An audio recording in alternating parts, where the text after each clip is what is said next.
Welcome to Eye on Gainesville. I'm Catiel Felts. It's just under a year away, but already there's lots of buzz about the 2010 census.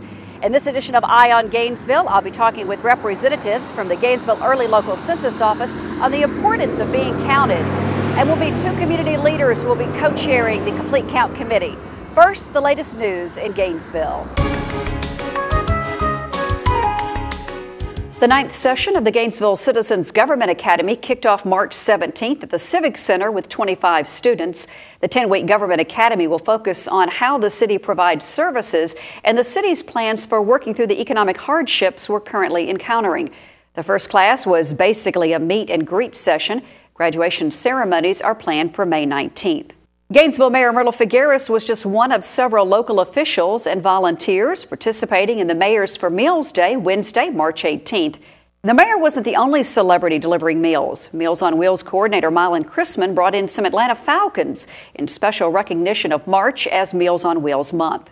A groundbreaking ceremony was also held in March for the new Gainesville Public Safety Facility. The location at the corner of Pine and Summit Streets will house a new police department and municipal court, as well as a new fire station. Gainesville Mayor Myrtle Figueres welcomed everyone to the event. The project is expected to be completed in May of 2010. Spring arrived on time March 20th, and by the 21st, spring cleaning was taking place all over Gainesville. Members of Flat Creek Baptist Church and Gainesville High School Key Club teamed up with Keep All Beautiful to clean the shoreline along Longwood Cove. Keep All Beautiful Director Cindy Reed said they collected 650 pounds of trash. Just a few miles away in downtown Gainesville, members of the Longstreet Society raked, mowed, cleared, cleaned, washed, and scrubbed the General's Piedmont Hotel.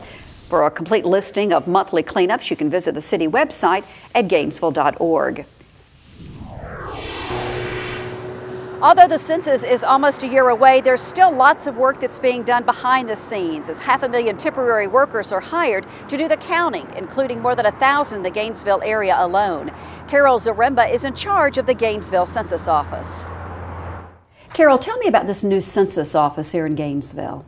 Well, we're very excited to be here in Gainesville. We are located on Queen City Parkway, and this office covers 31 counties, from the northern part of Georgia through Gwinnett all the way down to Putnam. So we've got a huge responsibility here in the Gainesville office. And how will this office actually be used as it relates to census taking? Well, we will be responsible for all of the various processes that we need to go through until we get to the census taking part in 2010. And that would encompass our very first operation of address canvassing. Now, here we are more than a year away from the census, or right at a year away. What takes so long to plan? Well, there's just so much to do. It's really incredible. And the amount of people that need to be recruited and tested and then actually trained to do all the jobs, it's just an incredible amount of work. And as I said, address canvassing is a huge part of the operation. And it is so important for us to get out there to identify all of the residential addresses in 31 counties so that when we do mail out the questionnaires in 2010, we'll have mailed them to all of the addresses so everyone can get those and fill them out for the census. I think one of the greatest things about the census is that it has created a lot of jobs, hasn't it? Absolutely. As I mentioned before, we have recruited a tremendous amount of people, over 5,000 people, and we have actually hired approximately 1,000 people just for our very first operation of address canvassing. Now, recently you held an open house here, I understand, very well attended and a nice event as well. Yes, we were very excited. We had so many of the local community and business leaders here, as well as members from local government. So it was really great to have their support because we are looking for everyone to support us and to help us get the message out to the communities as to how important the census is to everyone. The results of the census will affect each and every one of us, each and every day for the next decade. So be sure to be counted in the Census 2010. An accurate census count in Gainesville-Hall County is critical for the future distribution of federal funding for our community. Gerson Vasquez is a partnership specialist with the U.S. Census Bureau. Gerson, welcome to the show today. Thanks for having me. First of all, let me get you to explain to us, if you would, what the census is. Well, simply put, the census is just a physical count of everyone who resides in the United States of America.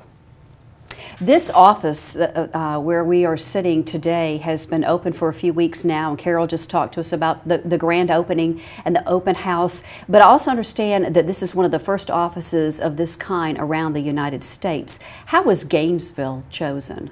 Gainesville was chosen as a location because it strategically services the northeast portion of Georgia, the more rural, mountainous areas, and it also is not too far from Atlanta and metro area. So it can go in either direction, and especially as it relates to Gwinnett County and Hall County, two very diverse counties, it can service both of those easily until other census offices come aboard later this year. Who was actually counted in the census? Well, everybody. Everybody who resides in the United States as of April 1st of 2010 is where you usually sleep and live, is how we identify usual residents. Everyone, no matter their citizen statusship or anything else like that, they are counted. And then how is the data used?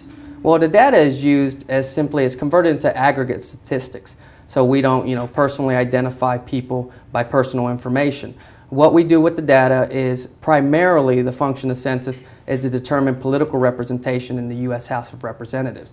And then other reasons, many other reasons exist, but another main key reason is $300 billion a year is allocated in federal funds according to census figures. That's money that can help the community. So basically, the more people we have in our community, the more money we'll get. Well, the more money from the we federal need. government. The more money we need, because ultimately, yes, if you have more people, you're going to need more services and resources. Transportation. Yes, road improvement, clinics, hospitals, school improvements or new schools being built, a myriad of reasons that we need an accurate count, and that we need the federal funds to be properly allocated. Now let's talk about the census form that we know of, and that how will we get the form, first of all? Well, there's a process that goes behind getting the form to your actual mailbox, but that is the way we're getting it to you. 95% of households throughout the nation will receive a census questionnaire in the mailbox in March of 2010, roughly, so that they could fill it out and send it back by April 1st of 2010, which is officially Census Day. Now, the way we get to that point is our first major operation coming up in April is address canvassing, where we have census listers actually physically go out with a handheld GPS-enabled computer specifically designed for this task and get the coordinates of a mailbox to a particular household, get it in the system, get it GPS coordinated so that you get a geocoded questionnaire that's specifically for you, which helps to avoid duplication and other such problems. So the people that Carol talked about hiring earlier in the show, that's one of the jobs they would perform? Definitely. The first, I think they've have about 1,000 positions to fill for this early operation, which is the address canvassing.